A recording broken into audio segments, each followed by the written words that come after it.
A wise man once said, "The more that you read, the more that you will learn, and the more you know, the more places that you will go." Now, pause for a brief moment and let those words sink in. Because by then, it wouldn't just be a regular quote you saw off of the internet, but it would actually mean something so much more. Because that's exactly what I've experienced. This quote was actually taken from one of my favorite authors back when I was just a little girl, Dr. Seuss. And as a kid, I never quite understood what that quote meant. Until now, recently, I've grown as a teenager, and I finally realized how beautiful and deep it is. Assalamualaikum warahmatullahi wabarakatuh. Shalom, Om Swastiastu, and Namo Buddhaya. Hello everyone, my name is Mavisha Ahmad. I am from SMA Negeri 39 Jakarta.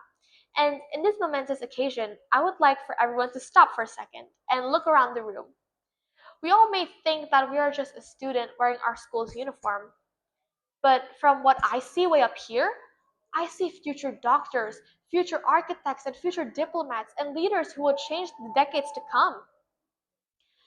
When we talk about leading the future, it's easy to visualize a big title above your name, a big office room, and the podiums that you'll receive at your job. But being a leader is never about the glory.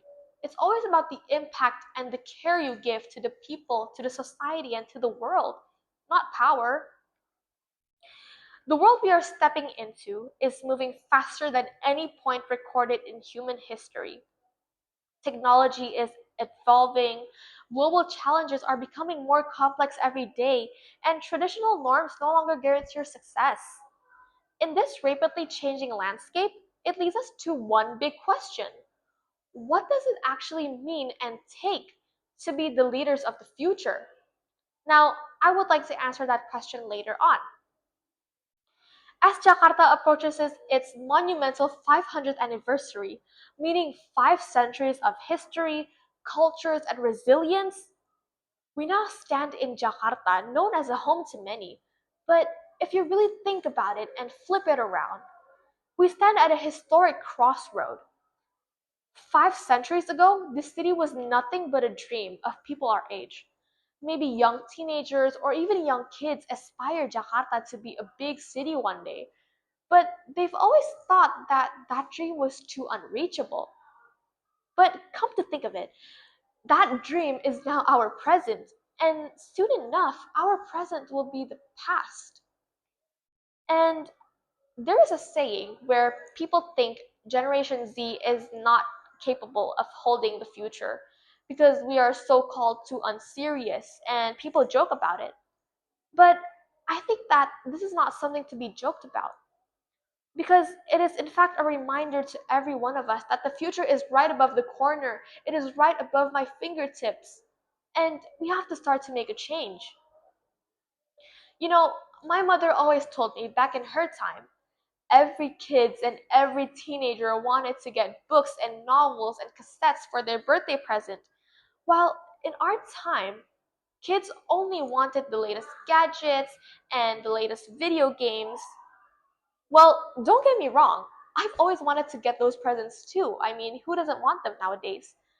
But something really worries me, which is how sometimes a lot of people got too carried away and they actually forgot the actual meaning of youth.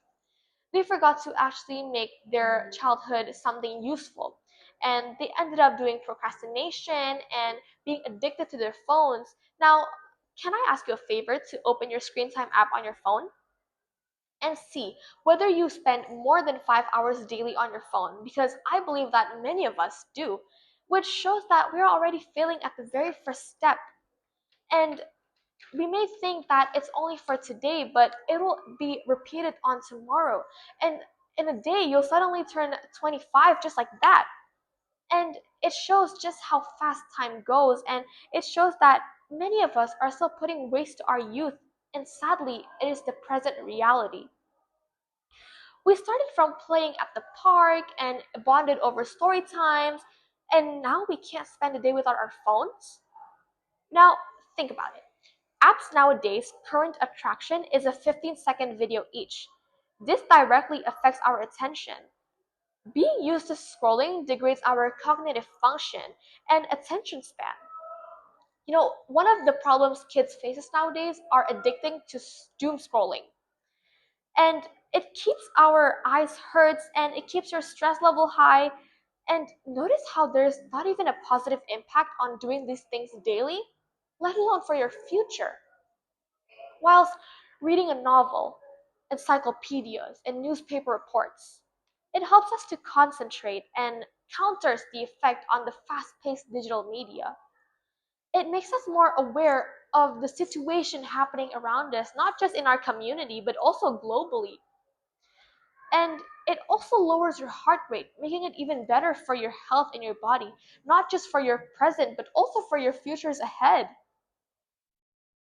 Now, think about it. Whatever problems you're facing, maybe you have a really bad eye condition right now, or your attention span is slowly degrading. Maybe for just one day, try to get rid of your phone and keep a distance from it. And try to make it a habit from now on. And by then, you'll actually realize how there is something so much more beyond your bright screens of phones. See, Jakarta is not just a city. If you ask a foreigner about it, they'd probably answer with one of their famous monuments or the really big skyscraper buildings and the heavy traffic we have to endure every day. But if you ask someone who's known Jakarta for years by heart, they would say that Jakarta is a home to many, and it's about the people, the diverse cultures, and the friendships you make along the way. Being this attached to a city shows just how much affection and love you have towards Jakarta. And we are the ones who are in charge if we really do want to make a change. And making wrong decisions only visions and dividends. And if we try to start small, maybe we can actually make it big and make an impact to the world, not just to our city. As we know, Jakarta is constantly facing real challenges. If you truly love the city, I'm sure that we want to make it stop, right? Talk about urban floodings and digital transitions. You can't solve such complex city crisis with a 15-second video you saw on the internet, right? It needs a leader who actually reads research papers, analyze data, and engage a long form of solutions that can actually be long lasting and could actually help our future. When I was just a little girl, people constantly ask about what I aspire to be. And I'm sure that many of us answered the same thing, which is to be a doctor, a police officer, and a teacher. Well, there's nothing wrong with that at all. But till this day, I haven't quite understood what I want to be when I grow up. At first, I actually thought there was something wrong with me. Maybe I wasn't focused enough, or maybe I just didn't have enough motivation, or I wasn't trying hard enough. But then I've realized the real figure that I aspire to be in the future is someone who can actually be held accountable of the future, someone who can actually make a change and an impact for everyone, not just the communities around me. And at the end of the day, I always fail to count the amount of times I've said the word I.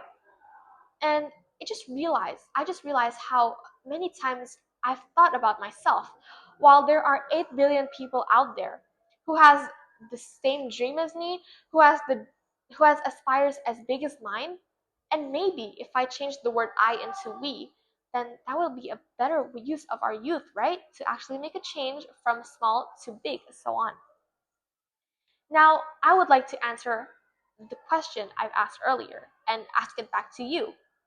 What does it truly mean and take to be a future leader? Because, in my opinion, it takes courage to be a leader and it takes bravery to actually make a change. If you say that you want to make a difference but you never really do it, I think no matter how amazing your words are, how amazing your speeches are, it would be all meaningless if it's not done with your actions or done with care. And with that being said, I believe that there is a bright future ahead of us if we actually try to make it better. With that being said, thank you. Wassalamualaikum warahmatullahi wabarakatuh.